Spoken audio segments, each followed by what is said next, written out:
तुम्हारी श्रेया। शिक्षा की बात हर शनिवार के इस नए अंक में आप सभी शिक्षा प्रेमियों का हार्दिक स्वागत करती हूँ, अभिनंदन करती हूँ। आज पूरा आप सभी शिक्षकों के द्वारा पूछे गए सवालों के जवाब के साथ हमारे बीच मौजूद हैं शिक्षा विभाग के अपर मुख्य सचिव doctor S Siddharth sir. Sir बहुत बहुत स्वागत है आपका। सर पिछली बार हमने टीआरई 3 के प्रश्नों पर बात की थी। सर उस संबंध में आप कुछ कहना चाहेंगे? देखिए, मैंने पिछली बार कहा था कि हम लोग टीआरई 3 का पोस्टिंग कर देंगे और ऑलमोस्ट बन गया है। कल सबसे पहले प्रथम 11 जिलों का हम लोग पोस्टिंग ऑर्डर निकालेंगे। मंडे को दूसरे 11 जिलों का निकालेंगे और ट्यूसडे को बाकी जिलों का निकालेंगे। और सभी जो भी टीचर्स जिनको स्कूल अलॉटेड है, ये आदेश उनको दिया जा रहा है कि वो 15 तारीख, इस महीने की 15 तारीख से पहले अपने अपने स्कूल ज्वाइन कर लेंगे और शैक्षणिक कार्य संचालन करेंगे। तो मैं चाहूँगा कि वो सभी जो टीचर्स हैं वो अपने अपने स्कूल्स ज्वाइन करें। और ये हो सकता है कि उसमें किसी को कोई समस्या हो, अपनी व्यक्तिगत समस्या हो, लेकिन क्योंकि नई बहाली है इसलिए सभी को अपने अपने फर्स्ट पोस्टिंग जिलों में ज्वाइन करना आवश्यक है और बाद में अपनी जो व्यक्तिगत समस्या है वे डीओ के माध्यम से राज्य मुख्यालय को भेज सकते हैं। तो मेरी सबको ये शुभकामनाएं हैं कि सभी लोग अपना ज्वाइन करेंगे। साथ ही साथ नेक्स्ट वीक हम लोग टीआरई 1 और टीआरई 2 के महिलाओं का स्थानांतरण जो दूरी के आधार पर है उसको टेकअप करेंगे। आपको ज्ञात होगा कि हम लोगों ने पिछले सप्ताह तक जितने भी विशेष समस्याएं हैं, बीमारी है, विकलांगता है, पति पत्नी है और उसके छूटे हुए मामले भी हम लोगों ने टेकअप कर लिए हैं। अब केवल बच गए हैं हमारे महिलाओं से संबंधित जो दूरी वाला है। तो टीआरई 1 और टीआरई 2 के भी हम लोग अगला सप्ताह टेकअप करेंगे और सभी को अपने अपने जो लॉगिन आईडी है ई शिक्षा कोर्स, उसमें जानकारी प्राप्त हो जाएगी। इसलिए इधर उधर जानकारी के लिए आप लोग भटके नहीं। आपको अपने ई शिक्षा कोर्स के लॉगिन में पहले तो एसएमएस जाएगा और एसएमएस जाएगा जिसके माध्यम से आप ई शिक्षा कोर्स के लॉगिन में अपना अपना स्थानांतरण जिला देख सकेंगे। दूसरा एक मैं जानकारी ये देना चाहूँगा कि परसों मुझे एक पत्र मिला था अपने डाक में। मैं यूजुअली सभी पत्र बड़े ध्यान से पढ़ता हूँ, बहुत सारे लोग मुझे पत्र लिखते हैं। मैं उस पत्र में बहुत सारे इश्यूज थे और विशेषकर जो टीचर्स की समस्याएं हैं उसके बारे में बड़ी लंबी चौड़ी पत्र थी। और ये एक बीपीएससी टीआरई 1 के जो शिक्षक हैं उन्होंने लिखा। मैंने 2-3 बार इस पत्र को पढ़ा और क्योंकि मैं इस कार्यक्रम के माध्यम से हम लोग शिक्षकों की, बच्चों की, स्टूडेंट्स की समस्याओं पर हम लोग प्रकाश डालते हैं। मैं चाहूँगा कि वो पत्र आप इस कार्यक्रम में पत्र है, थोड़ा इसको पढ़ा जाए इस पत्र को। जी सर। एक शिक्षक का शिक्षा विभाग के ACS doctor S Siddharth sir का नाम एक पत्र। आदरणीय एसीएस महोदय, अपर मुख्य सचिव शिक्षा विभाग, आपके द्वारा प्रत्येक शनिवार को एक यूट्यूब चैनल पर शिक्षा पर चर्चा नाम से एक कार्यक्रम आता है जिसमें आपके द्वारा बड़े ही प्रमुखता से छात्रों तथा शिक्षकों के द्वारा पूछे जाने वाले सवालों का आप जवाब देते हैं। मैंने भी कई दफे उसी चैनल पर कमेंट्स में जाकर अपने प्रश्न लिखे जिसे मैं विभाग के जिले स्तर पर एक व्यापक कमी के स्तर पर देखता हूँ, जिस पर मैं आपका ध्यान इस पत्र के माध्यम से आकृष्ट करना चाहता हूँ क्योंकि मेरे वे प्रश्न आज तक उस चैनल पर नहीं पूछे गए हैं। मान्यवर, आपने शिक्षा विभाग में टेक्नोलॉजी का प्रयोग कर खासकर ई शिक्षा कोर्स जैसे ऐप लाकर एक क्रांतिकारी कदम उठाया है जिसे इतिहास आपके इस अनोखे नवाचार के लिए सदैव याद रखेगा। किंतु इन सबके बावजूद कुछ ऐसी कड़ियां हैं जिन पर शायद आपकी नजर नहीं गई हैं। मैं इस पत्र के माध्यम से कुछ निम्नवत बिंदुओं के माध्यम से शिक्षकों, जिसे आप सदैव से भविष्य निर्माता जैसे शब्दों से सुशोभित करते आए हैं, के मन की वेदना को कहता हूँ। हमने आपकी सदैव सुनी है, अब सुनने तथा इसके समाधान की बारी आपकी है। महाशय, आपने कुछ कर्तव्यहीन शिक्षकों को विद्यालय से बाहर रहने की गुप्त सूचना पर आपने उन पर उनके नैतिक दायित्वों का पालन सुनिश्चित करने हेतु हाजिरी दर्ज करने हेतु ई शिक्षा कोष जैसे ऐप लाए। आपके इस क्रांतिकारी निर्णय ने वास्तविक तौर शिक्षकों की पहुंच को विद्यालय से सुनिश्चित किया। इसके साथ ही साथ इस ऐप ने शिक्षकों का समय पर विद्यालय आना तथा समय के बाद विद्यालय से जाना सुनिश्चित किया। किंतु विभाग द्वारा जिलों को समय से शिक्षकों के वेतन तथा एरियर के भुगतान हेतु राशि भेजने के बावजूद शिक्षकों के वेतन का भुगतान समय से क्यों नहीं? शिक्षकों को समय से वेतन का भुगतान हुआ कि नहीं, इसकी निगरानी ई शिक्षा कोष ऐप से क्यों नहीं?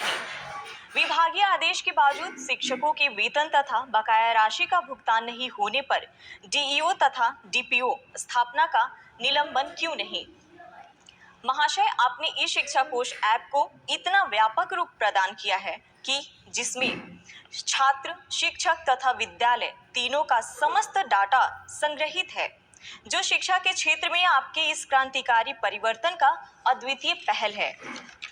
किंतु जो शिक्षक साथी मेडिकल लीव या अर्न लीव या किसी अन्य लीव जैसे मातृत्व अवकाश पर जाते हैं, तो उन्हें भौतिक आवेदन डीईओ या डीपीओ कार्यालय में जाकर देना होता है।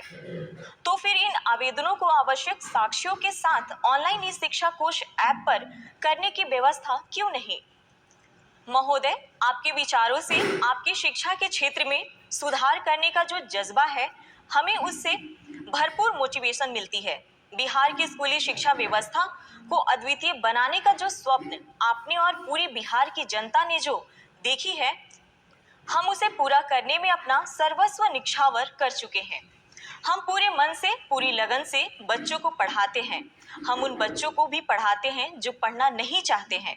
हम उन अभिभावकों को भी प्रेरित करते हैं जो अपनी बच्चियों को पढ़ाना नहीं चाहते हैं। इतना करने के बाद हमें अपने वेतन भुगतान हेतु तथा बकाया राशि के भुगतान हेतु आपके डीईओ तथा डीपीओ के यहाँ क्यों जाना पड़ता है? हम शिक्षकों को भी अपनी माँ तथा अपने वृद्ध पिता का इलाज कराने हेतु पैसे की आवश्यकता होता है। आपने अपने हालिया भाषण में कहा कि शिक्षक का नौकरी कोई रोजगार नहीं है कि यह पैसे के लिए किया जाए। टीचिंग एक सबसे अलग जॉब है। आपके इस कथन ने मुझे व्यक्तिगत रूप से एक अलग दर्जे पर अपने शिक्षण कार्य हेतु उत्साहित किया। हम अपनी मजदूरी मांगना भूल भी जाएं, मगर हमारा आत्मसम्मान नहीं। आप शिक्षा विभाग के एसीएस होकर हम तमाम शिक्षकों को इतना मान सम्मान देते हैं। आप सभी शिक्षकों को आप कहकर संबोधित करते हैं, किंतु दुर्भाग्यवश आपके डीईओ, डीपीओ तथा उनके कार्यालय के लिपिक, परिचारी सभी लोग हमें अपमानित करते हैं। हमें तुम कहकर, कभी अरे कहकर बोला जाता है। हमें घंटों कार्यालय के बाहर इंतजार कराया जाता है। मान्यवर, आपके डीईओ तथा डीपीओ के दुर्व्यवहार के सामने आपका सारा मोटिवेशन समाप्त हो जाता है।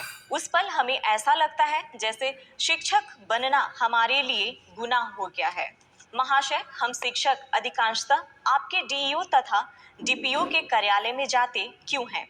अर्न लीव के लिए, मेडिकल लीव के लिए, मातृत्व अवकाश के लिए, वेतन भुगतान या बकाया राशि भुगतान के लिए। हम कार्यालय उपरोक्त कार्यों हेतु जाते हैं, तभी हमसे चढ़ावा मांगा जाता है, हमें अपमानित किया जाता है। अगर आप उपरोक्त कार्य हेतु ई शिक्षा कोष ऐप पर भी व्यवस्था कर दे तो कुछ हद तक हम शिक्षकों के मन की वेदना को आप दूर कर सकेंगे। महाशय, जब आप आपके डीईओ, डीपीओ महीने के 1 तारीख को अपनी मजदूरी ले लेते हैं, तो आप हम शिक्षकों की मजदूरी देने में 1 से 2 महीने का विलंब क्यों? एक अभिभावक अपने बच्चों का वेतन दिए बिना अपना वेतन कैसे पा सकता है? यह नैतिक रूप से बिल्कुल गलत है। आप भली भांति जानते हैं सर कि भूखे पेट मोटिवेशन भी काम नहीं आता है। आप और आपके डीईओ भाषण इसलिए दे देते हैं कि आपको कभी भी वेतन के लिए आपके अधिकार के कार्यालय का चक्कर नहीं लगाने पड़ते हैं। अतः महोदय से मेरा नम्र निवेदन होगा कि उपरोक्त बिंदु पर विचार करें ताकि बिहार के तमाम शिक्षक साथियों का दर्द कम हो। मैं इस पत्र को 2-3 बार पढ़ा और मैं इसीलिए इस पत्र को मैंने साझा किया क्योंकि इस कार्यक्रम को मेरे पूरे विभाग के अधीनस्थ सभी पदाधिकारी और कर्मचारी देखते हैं। और एक टीचर की वेदना जो है ना, जो वेतन समय पर नहीं मिलने का, उस वेदना को मैं बार बार हर मीटिंग में, जितना भी वीडियो कॉन्फ्रेंसिंग मीटिंग होती है, मैं उनको कहता हूँ और ये मैं बार बार उनको चेतावनी देता हूँ। और आखिरी लास्ट टाइम मैंने जब मीटिंग किया था तो मैंने यहाँ तक चेतावनी उनको दे दी कि जब तक शिक्षकों का वेतन नहीं मिलेगा तब तक कार्यालय में जो पदाधिकारी हैं और कर्मचारी हैं ग्रुप डी छोड़ के, उनका वेतन की निकासी नहीं की जाएगी। मैंने यहाँ तक लास्ट टाइम कह दिया। और इस शिक्षक जो मुझे लगा टीआरई 1 के बहुत ही कमिटेड टीचर है, मतलब ये मेरे विचार से जब मैंने पत्र को बड़े ध्यान से पढ़ा तो मेरे मापदंड में बहुत एक आदर्श टीचर है, मतलब एक टीचर जिसकी मैं परिकल्पना करता हूँ और शिक्षा व्यवस्था जिसके कंधे पे है। और मेरा बहुत उम्मीद है ये टीआरई 1, टीआरई 2, टीआरई 3 और सक्षमता पास जो टीचर हैं कि इस प्रकार की भावना और इस प्रकार का जो कमिटमेंट है, यही हम सभी शिक्षक से चाहते हैं। यह उसका दूसरा उद्देश्य था। लेकिन अब जो देख के मुझे लगा कि हमारे शिक्षक कार्यालय, शिक्षा विभाग कार्यालय जो है, अब वेतन तभी उसकी निकासी होनी चाहिए जब हमारे टीचर्स का वेतन पहले निकासी होगा। सबसे पहले जो फर्स्ट राइट है, पहले टीचर्स का वेतन निकासी होगा, उसके बाद ही हमारा जो सरकारी कार्यालय है उसका होगा। यह मैं पहले भी कह चुका हूँ और मैंने लास्ट टाइम इसकी चेतावनी भी दी। और इस बारे में शिक्षा विभाग बहुत सीरियस है। दूसरा ये है कि आपने देखा होगा पिछले सप्ताह हमने एक ग्रीवांस हैंडलिंग पोर्टल, एक वेबसाइट ई शिक्षा को उसका पार्ट बनाया, जिसमें 11 अव्यय उसमें है, 11 कंपोनेंट्स हैं, जिसमें भुगतान के बारे में है, जिसमें टीचर्स का अन्य टीचर तंग करने के बारे में है, जिसमें पब्लिक को टीचर तंग करने के बारे में है, जिसमें अन्य टीचर गायब हो जाने के बारे में भी है, जिसमें इंफ्रास्ट्रक्चर के बारे में है, बहुत सारे हैं। और इसको मैं रोज़ सुबह और शाम देखता हूँ।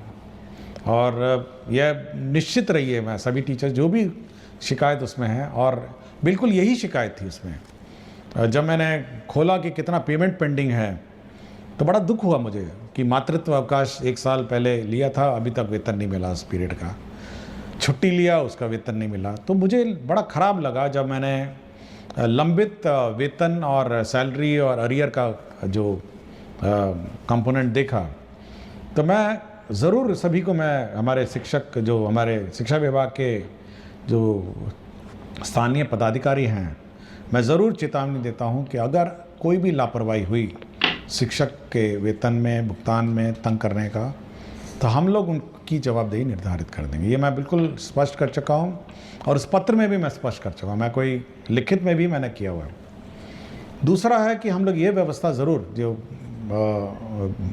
मांगा गया है कि सभी चीज़ें ऑनलाइन हो। आपके अवकाश है ऑनलाइन होगा, आपका सीएल होगा ऑनलाइन होगा, आपका मातृत्व अवकाश होगा ऑनलाइन होगा। और जहाँ तक का ये आवेदन पत्र हैं, जैसे इन्होंने मेंशन किया है, अर्न लीव है, मेडिकल लीव है, मातृत्व अवकाश है, वेतन भुगतान का बकाया है, ये सभी अब हम लोग ऑनलाइन ही करेंगे। मतलब अब ये जो कार्यालय में कागज़ जमा करना, फिर लोकल जो स्थानीय क्लर्क के बारे में विलम्ब करना, ये बड़ी सीख है। मैं बहुत प्रभावित हुआ इस पत्र के बारे में। शिक्षक ने अपना नाम नहीं बताया, उसने केवल ये लिखा है, एक शिक्षक बीपीएससी टीआरई 1। तो मैं बहुत प्रभावित हुआ इस पत्र से।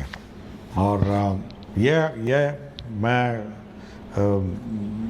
अपने ऑफिसर्स को कहूँगा कि ये सभी जो कमेंट्स और जो सुझाव दिए गए हैं तो इस पर अमल करें और यह सुनिश्चित करें कि जो टीचर्स हैं वो ज़्यादा से ज़्यादा समय अपने विद्यालय में बिताएं। और साथ ही साथ इस बार आपको याद होगा कि हम लोगों ने मध्याह्न भोजन में भी हम लोगों ने प्रधान अध्यापक को अलग करने का निर्णय लेते हुए लोगों ने पायलट प्रोजेक्ट मध्याह्न भोजन का चालू किया है। देखिए, हम लोगों का ये उद्देश्य रहा है कि जो प्रधान अध्यापक हैं उनका जो मूल कार्य है उनका मूल कार्य स्कूल में क्या संचालन हो रहा है, टीचर्स आए हैं नहीं आए हैं, कोर्स जो है जो सिलेबस है वो समय पे पढ़ाया जा रहा है नहीं जा रहा है, यह देखना है। साथ ही साथ बच्चों को किताबें मिल गई हैं, आपके जो रिपेयर्स हैं, छोटे मोटे रिपेयर्स हैं, नल है, बिजली का कनेक्शंस हैं, ये सब है, बहुत सारे बिल्स का भुगतान है। साथ ही साथ बच्चे स्कूल में आ रहे हैं नहीं आ रहे हैं, स्थानीय स्तर पर पंचायतों से जीविका और सभी जो भी स्थानीय जनप्रतिनिधि हैं उनके साथ बैठक करना और एक स्कूल का समन्वय समाज के साथ जोड़ना, तो ये सभी काम बहुत बड़ा काम है ये सब। और यह देखा गया है और ये मेरा जो इंस्पेक्शन और फीडबैक से मिला है कि जो समय मिड डे मील में लगा उससे जो शैक्षणिक कार्य है ये प्रभावित हो गया है। और हम चाहेंगे कि जो प्रधान अध्यापक जो टीम लीडर है, इसमें कोई जूनियर सीनियर की बात नहीं है, लेकिन एक डेजिग्नेटेड टीम लीडर के रूप में वो काम करे, एक टीम बिल्डिंग करे और साथ ही साथ जो सरकार का निर्देश है कि कैसे पढ़ाना है, स्कूल में गुणवत्तापूर्ण शिक्षा है, इसको सुनिश्चित करना है। अब जैसे हम देख रहे थे परसों पिछले सप्ताह ही बात है, अब एक टीचर का आपने देखा होगा कि एक ही फ़ोटो पे 10 दिन अटेंडेंस लगा दिया। तो यह भी काम प्रधान अध्यापक का है कि जब वो टीचर आ नहीं रहा है और उसका अटेंडेंस लग रहा है तो ये चेक करके ये पता करना कि भाई एक अटेंडेंस लग कैसे रहा है। तो ये फर्जीवाड़ा जो अटेंडेंस का हुआ पिछले सप्ताह, जो एक मामला प्रकाश में आया, ये सब पर निगरानी रखना भी प्रधान अध्यापक का है। तो एज ए टीम लीडर जो प्रधान अध्यापक का है उसका काम है कि स्कूल का संचालन सरकार के नियमानुसार चले और बच्चों की गुणवत्तापूर्ण शिक्षा उनको उपलब्ध हो, और साथ ही साथ समाज में पेरेंट्स हैं, पीटीए मीटिंग, बहुत काम है, इतना सारा काम उसको है, अगर मैं गिनवाने लग जाऊं तो 1 घंटा और लग जाएगा। तो बहुत सारा काम है जो प्रधान अध्यापक के जिम्मे हैं। कोर्स समय पर हो, परीक्षाएं समय पर हो, मंडे टेस्ट समय पर हो, वीकली टेस्ट समय पर हो, तो बहुत सारी चीज़ें हैं। होमवर्क टीचर्स दे रहे हैं, क्लास में वर्कबुक करेक्ट हो रहा है, तो ये सारा जो ये कार्यक्रम है ये प्रधान अध्यापक के जिम्मे है। और मैं जिसने भी इतना लंबा पत्र बड़े हाथ से लिखा हुआ था, तो बहुत सुंदर हैंडराइटिंग थी, मैं हैंडराइटिंग देख के मैं एक बार रुका कि इतनी सुंदर लिखाई है, उसको देख के मैं बहुत ही प्रसन्न हुआ और मैं बैठ के मैंने इसको 3-4 बार पढ़ा। तो मैं आज इसीलिए मैंने आज इस कार्यक्रम को रखा कि आज एक बार इस पत्र के बारे में मैं सभी से चर्चा करूंगा और एक संवाद हम लोग शिक्षा में टीचर से संवाद स्थापित करना चाहते हैं, बच्चों से स्थापित करना चाहते हैं, अभिभावकों से करना चाहते हैं, और इसी कड़ी में मैं इस पत्र को आज मैंने पढ़ा। नमन करता हूँ, मैं उनको धन्यवाद देता हूँ कि शिक्षा क्षेत्र में सुधार के लिए उन्होंने मुझे पत्र लिखा। बहुत बहुत धन्यवाद सर। अगले सप्ताह पुनः आपसे मुलाकात होगी। धन्यवाद।